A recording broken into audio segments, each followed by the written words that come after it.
I wondered if we could move the conversation forward, and all of the time that you've spent on the road with the campaign and with your peers in industry, have you a firmer understanding of the Vice President's policy platform as it relates to the technology industry? Yeah, and thanks for having me back. I think we've gotten a lot from Kamala Harris over the last. It's only been 2 months, by the way.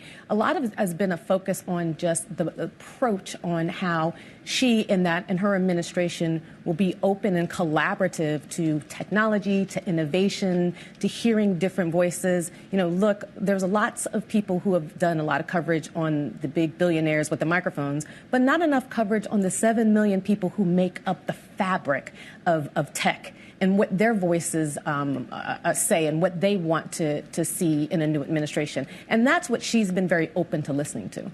I think people want specifics. So, for example, our colleagues at Bloomberg Intelligence, which is our in-house research arm, say that if former President Trump reclaims the White House, the IRA, EV incentives will be impacted.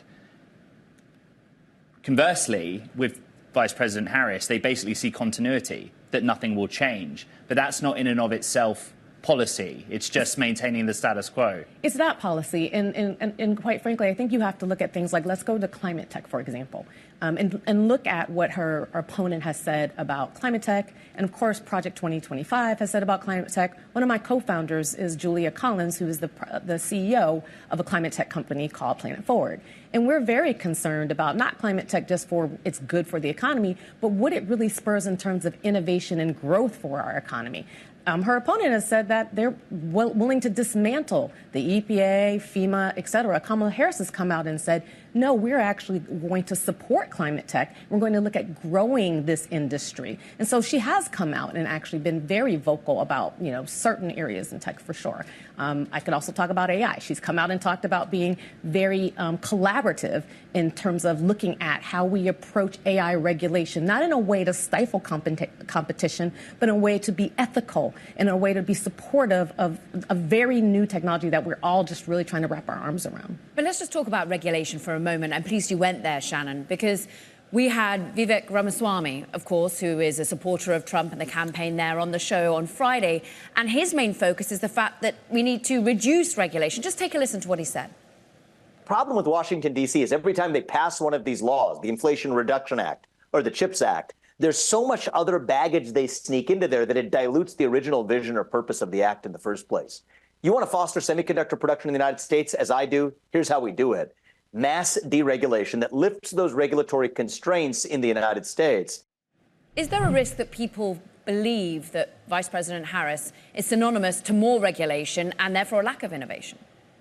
I think the risk is that having this wild, wild west where we have no regulation is very dangerous for innovation, is very dangerous for progress for our country. And I also think that it actually will stifle our competitive advantage. So I think it's actually the opposite. I think that when, industries have guardrails that are balanced in the way that don't stifle competition, but in a way that give us like a playing field, I think we do better as an industry, if you will. So I disagree with that. And quite frankly, I think that Kamala Harris is really working on policies that will allow us to come up with those guardrails in a way that we can continue to be competitive and stay innovative. What about the people that need to be surrounded? If she does become the next president, leads an administration, many would say synonymous with her as vice president were those that lead the SEC, those that lead the FTC, and therefore that's an issue for M&A for your sector. It's also an issue for regulation, particularly around the crypto area. How do you want to see change, if any, of leadership of those sorts of areas? Yeah, I do think that some of those areas do need a change of leadership, and I think that's healthy. I think that that will, we are in a different age, if you will, for the next 4 years in terms of even how you look at, things like generative AI. So we do need to have some new leaders, but I think that she is open to bringing together different voices to do that. So I think you'll see some changes. Look, she's been very vocal about she's going to be her own president, that just because certain things happened during the Biden administration doesn't mean it's just going to be status quo and just the same old thing. She's a new person, a new president with different experiences. She's very qualified in terms of when I think about candidates qualified to be president, having served, our beautiful state of California as the Attorney General. And so what I think you'll see is some changes, needed changes, quite frankly, but you'll also see more innovation and more people at the table. Shannon, there are high-profile individuals in the world of technology and venture capital on both sides, right? And last week, Reid Hoffman was on the program, the LinkedIn co-founder, Greylock partner. One of the points he made was this has been divisive. It's caused tension in relationships, literally between LPs and the venture capitalists they work with, or getting in on deals.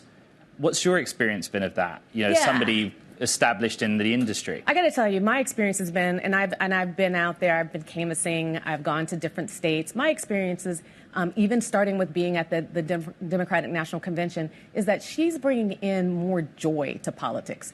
I'm actually seeing, out there when I talk to people, even if they don't agree with you, people are willing to listen one-on-one in a way that is not divisive. Kamala Harris has recently even said that it's okay that you don't agree with her. She wants to be the president for all. She knows that there's people out there that aren't going to vote for her. She knows that there's people out there that are not going to agree with her. And that's okay. And I think that's how we've been approaching this, is that we still need to come together as one united America. And so that is what I'm hearing when I talk to people one-on-one about this, not this divisive, kind of hate speak, if you will. You come with experience in the financial areas of startups, CFO of Wing, of other businesses, you're on the boards. How have you talked about companies strategizing for this? If indeed Kamala doesn't become the next president and we get instead a Trump presidency, how do you navigate? Yeah.